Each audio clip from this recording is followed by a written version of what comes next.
As always, my battery low. I don't know what my problem is. I charged it up. I don't know. But it does give me a story to tell, right? Okay, so um I went to physical therapy today. And I didn't even know the lady had signed me up to go to physical therapy. But she said it was for tension and TMJ. So I know that I hold my stress in my shoulder. I feel like I'm always like this. So the appointment kept getting pushed back and getting pushed back and getting pushed back. And so finally I went today.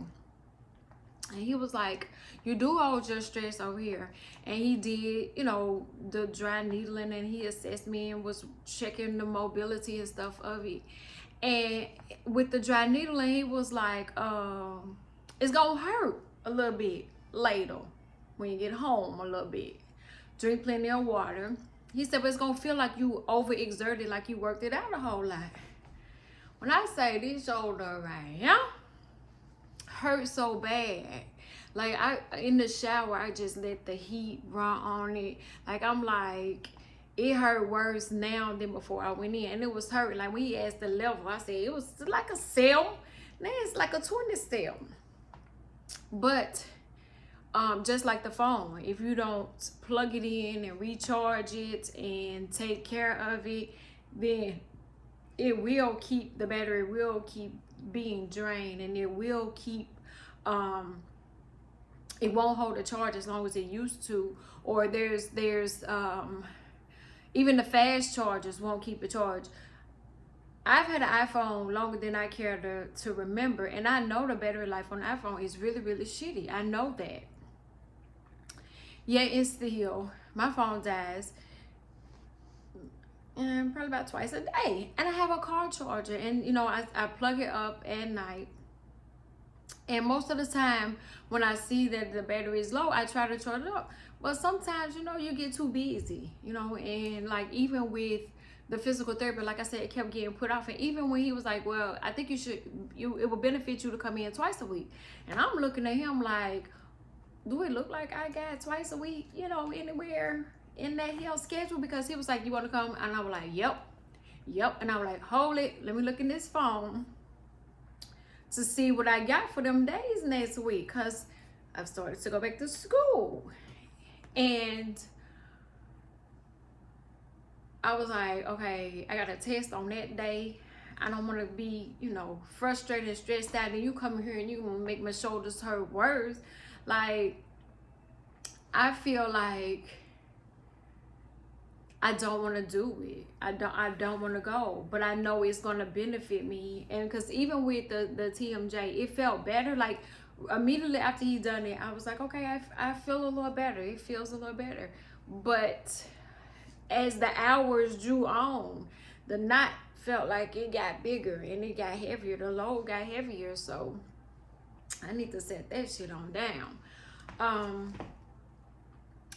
But that wasn't what the story was supposed to be about. The message that I was supposed to come to for today, January the 24th. Tomorrow would have made 2 months that I would have gotten an unnecessary pacemaker inserted in my heart after listening to 3 medical physicians tell me that I need one. But it was something, I'm not going to say it was something. It was my intuition that was telling me, that's not what you need. That is not what you need. You don't need that. But I mentally had done everything except dug my own grave. Like I accepted the fact that I needed this pacemaker after the 3rd opinion. I had accepted the fact that I needed this pacemaker, but I needed to talk to and discuss options with my kids, prepare them for the worst. Because I never want anything to happen to me where they scrambling around looking for stuff or trying to figure out like what would mama want, what would, because it's unfortunate that I don't have a husband that, could take care of that stuff. But everything started in February which it reminded me I had to tell the physical therapist today. He was like, have you had some issues with your arm where you feel like it goes down your arm, or it's tingling, it's numb, or it hurts at any time? Last February, I thought I was having a stroke because my arm was numb and it hurt and it was like dead. And I've never had that happen to me. And I knew that I had been dealing with a lot and that my stress level was really high. So, come to find out that it wasn't a stroke, you know. And then the blood pressure was so high that they ended up lowering it so fast that I was sitting in the ER, and it was crowded. The hospital was crowded that day. And if I had had my choice, I wouldn't have gone. And the medicine that they were giving me for my blood pressure wasn't touching it at all. And when they finally got it lowered, I couldn't speak. My sister was with me, and I was drinking because I was thirsty. I was hungry. I hadn't eaten all day. And I had been at the hospital since like 8 o'clock in the morning. And this is like 4. And she was asking me what was I going to eat, and I didn't want to eat. But I was asking the nurses for juice. Like I was like, I want to drink. And I knew my sister had ate. And I feel like you're in the hospital. I'm cool. Go get something to eat. And she was like, no, I'm going to wait. And so she did leave so she could go get my daughter from school and take her home. And while she was gone, they had given me some more medicine to lower my pressure even more. They was like, it's not coming down. And they lowered it to the point where I couldn't form sentences. I couldn't think. And I was like, when my sister came back and they gave me juice, I couldn't get it in my mouth. And I was like, I don't feel right. She was like, what you mean? You know, I said, call the doctor in here. Let me tell her myself that I don't feel right. And I hadn't seen her before, so she didn't know how I was before. Like, she ordered the medicine, but she didn't know that I could form intelligent sentences before they lowered the medicine. And once they lowered it too fast, because I wasn't even aware that they were lowering it. And so when this doctor came, my sister came back, my sister was like, she's smart, she's an author, she writes. So if she's telling you she don't know words, I couldn't, like, I was like, something is not right with me, but I can't explain it because I can't even fucking form words in my brain to say, hey, I'm losing it, right? So she was like, well, we just gonna, watch her blood pressure, give her some more fluids and send her home. Hold it. Flag on the play. I was like, I can't do it. I can't go home and something happened to me and my kids find me in my bed. That's the last thing I would want for them. So with the fluid, she's pumping fluids. I got to use the bathroom. Now, before this medicine was going on, I was going to the bathroom by myself. Because I know I can't use a bedpan. I just know I can't. It's mental, but it's also physical. It won't let me use the bathroom like that. So I was going to the bathroom on my own. And then I told my sister, I was like, look, I gotta go to the bathroom. She was like, okay, let me help you. I was like, no, go get the nurse. Let the nurse help me. Because she get paid to do this. This ain't your job. You don't know what's going on. So by the time I got in the bathroom, I didn't feel like myself at all. And I knew that I was going to pass out. But I didn't, I don't know words. So I can't tell them I'm not okay, but I gotta pee, and I can't pee in the bed. But having to go is making me more stressed out. The nurse gets the wheelchair, get in the bathroom, and she asked me to grab the rail. And that's the last thing I remember. I grabbed the rail and I fainted. And she wasn't even aware. When I finally came back to, I was in the bed. And my sister was like, you passed out. And I was like, why? How? Because now when I came to, I'm throwing up. So I'm throwing up the medicine. I'm sick. Like I'm all the way fucked up now. I feel worse now than I did before I got to the hospital. But so I did finally get better. I told her, I think the doctor felt like I was faking, but the nurse told me, she was like, you're not getting back up to go to the bathroom, and that's that on that. She was like, you're gonna have to use the bedpan. Lady, I can't. I didn't even know that there's this thing that they came up with that you can just, it's like a vacuum cleaner. You could just put in between your legs, and you could just use the bathroom and it'll suck it in like a vacuum cleaner. I sat with that on for at least 45 minutes and nothing came out. I can't do it. And my sister laughed. She was like, you asked for that, knowing it wasn't gonna happen. Like you were not gonna be able to use the bathroom. I said, well, I can't use a bedpan. The lady won't let me get back up out the bed. What am I supposed to do? Like, I'm frustrated right now. But I called my mom and she was like, what did they do? What did they give you? Because they lowered the blood pressure too fast. And so what I learned that day about my body is because I have been going so long at a high level of blood pressure, as high as my blood pressure had been, my body started to adjust to running at this high level of blood pressure. So what's normal, 120/80 for somebody else, it's supposed to be normal for me. My body is now able to run correctly off like 180/120.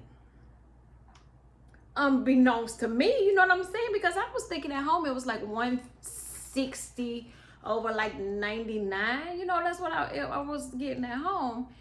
And they lowered it so fast, so it went from like 2 something. It was like 202 over, I don't know, like 139, which is stroke level, it's high.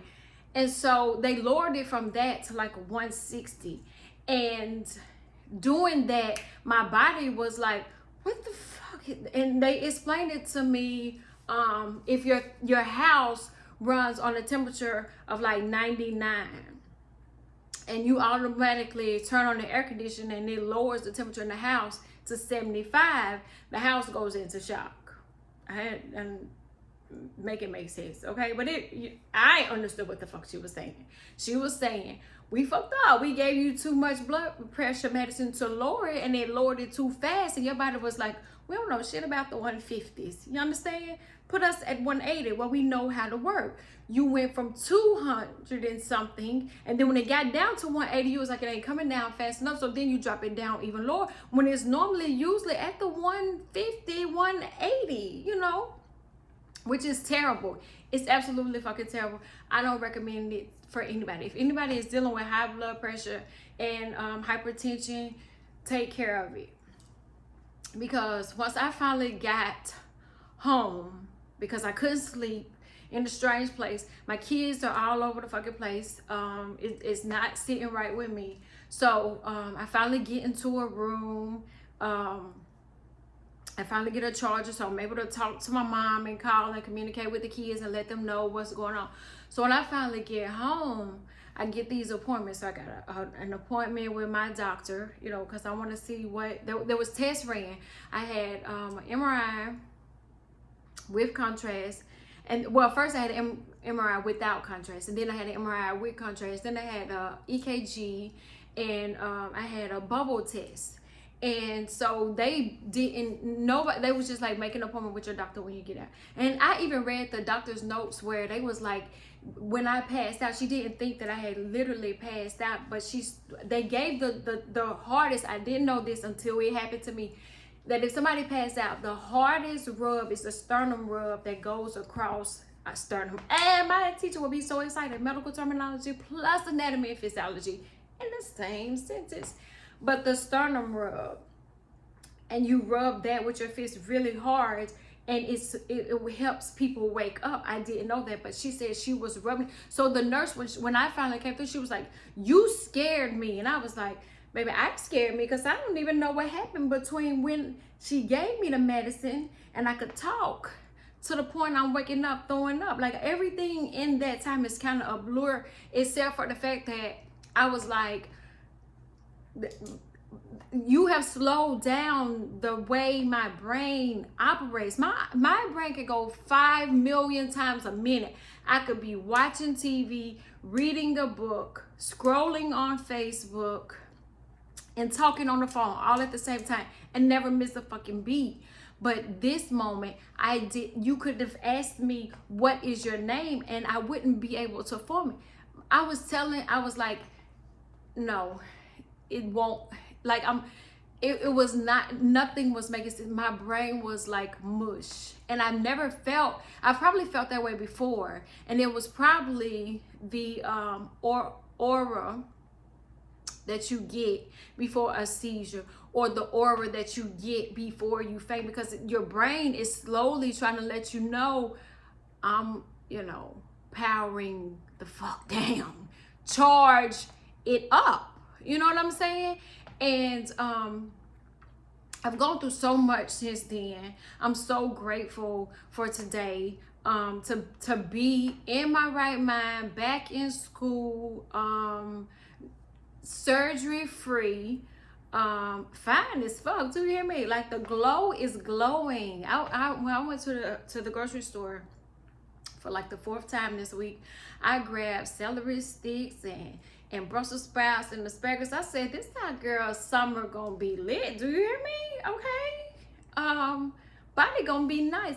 But that's one of the things that I tried to pride myself on, is taking care of my body. And when I couldn't, or when I wasn't listening to my body properly, because I'm sure the stretched muscles, the TMJ, the tightness, the clenching of the jaws, the hurting of the shoulders, those warning signs were letting me know, that something was going on. But I ignored them, because guess what?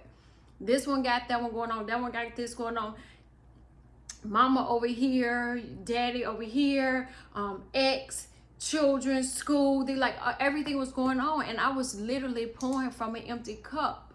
Like, my cup could not run anything. It was empty.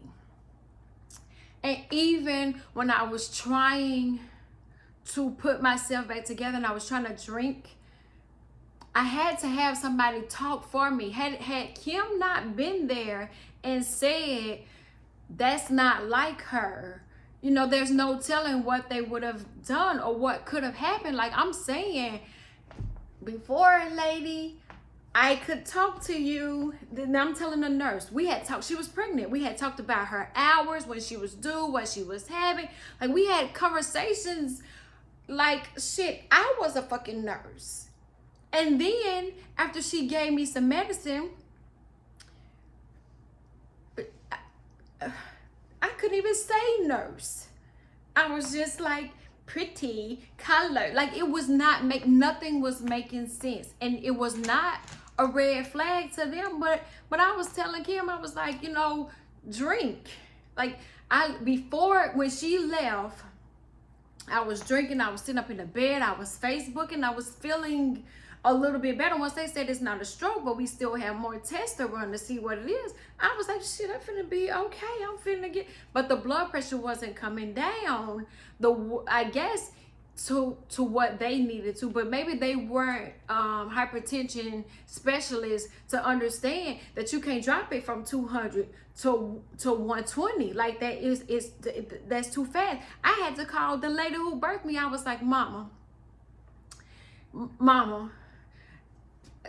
I don't know, it just don't feel right. And she was like, well, what are they doing? Like, what happened? What did they give you? Like, all of the questions that the person in the room with you to advocate. But guess what? The person that was in the room with me to advocate was also the same person that had to go pick my kid up from school. So I was left alone.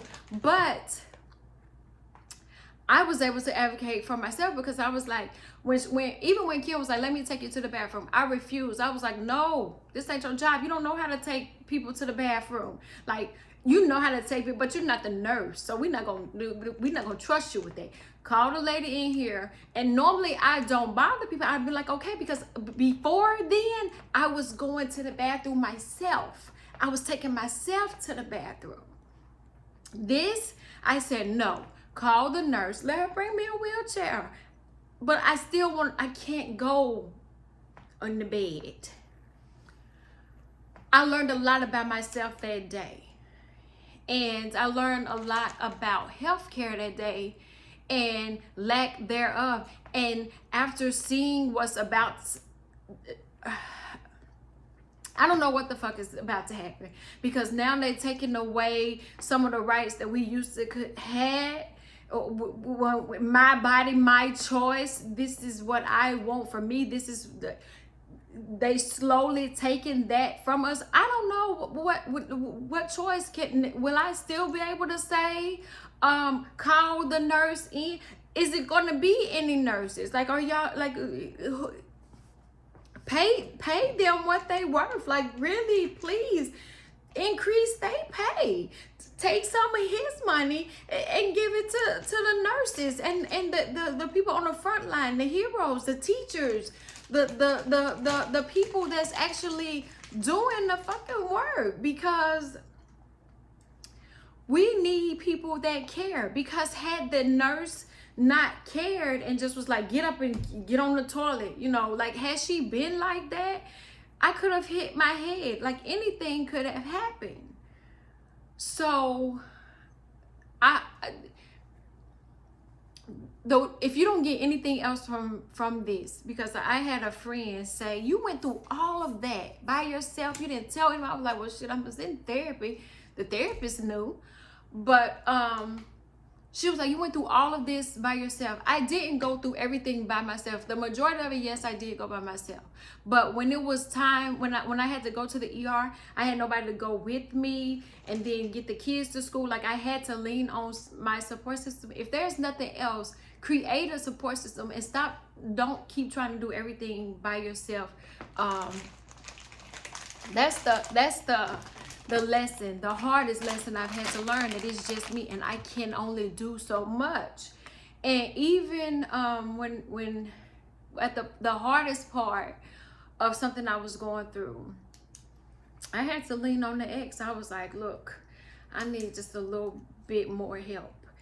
I got to fall back just a little bit more. And it was no argument, it was no pushback. He stepped up, he did more, he allowed me to recuperate. My support system, I did go through something where I stopped answering phone calls, I stopped returning text messages, I stopped going out the house. I still have an issue with large crowds. I'm not comfortable with large crowds. But I am really grateful for, you know, the lesson. Like I said, recharging the battery in this phone, recharging the battery in yourself. But also, I'm so grateful for the village that I had, because the minute that I found out I didn't need surgery or that I needed another opinion, I text my support group. I FaceTime my mother. And it was one of the, like, I told my therapist, like, I feel like, you know, God gave me my life back today, but I don't want to celebrate too prematurely because I don't want something else to happen. But I don't want God to think I'm not grateful. I was in that in between, and it was just in between, like, I'm not sad. Fuck no, I'm not sad. But if I get too happy, somebody might steal that little bit of happiness that I got, that little joy that I have. Somebody might take it.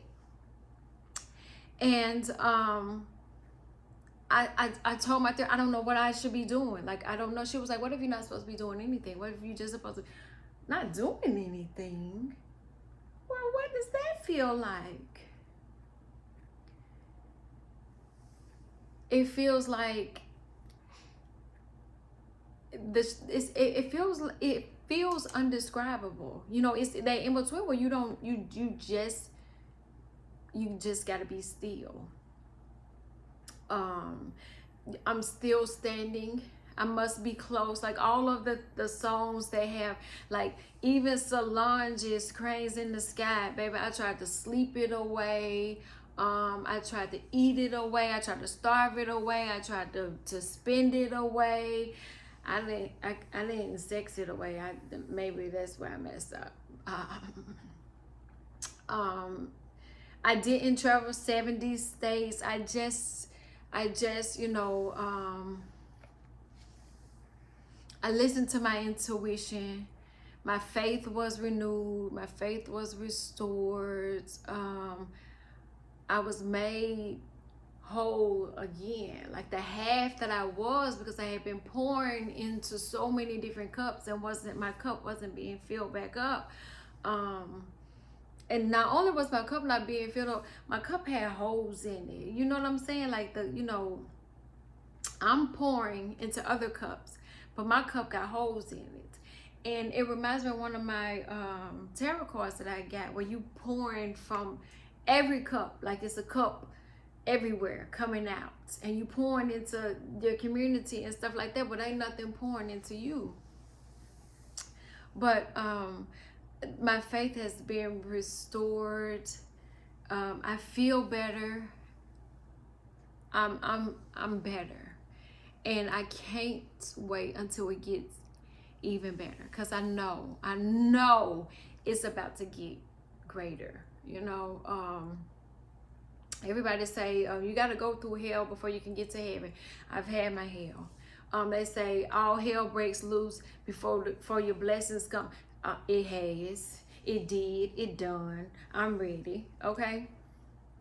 I don't know where this new chapter is gonna go, but I hope and I pray that by me sharing my trauma, because I have been medically